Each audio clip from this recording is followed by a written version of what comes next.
Ako nagpagawa ng sarili kong imahe ng Santo Niño del Mayor Dolor.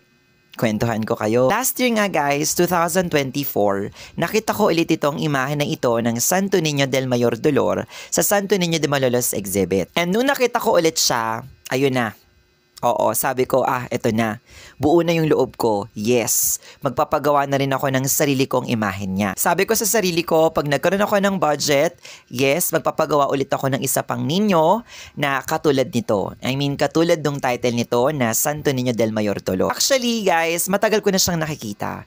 Bata-bata pa ako noon kasi alam ko matagal na imahe na rin to na sumasali sa Santo Niño de Malolos exhibit. Kung hindi ako nagkakamali, guys, Baraswain Church palang ginaganap ang exhibit, nakikita ko na siya. And hindi ko din alam sa sarili ko na tuwing makikita ko siya noon, gandang-ganda ako sa kanya. As in, na hindi ko rin ma-explain hanggang ngayon kung saan nanggagaling yung, alam niyo yun, kung saan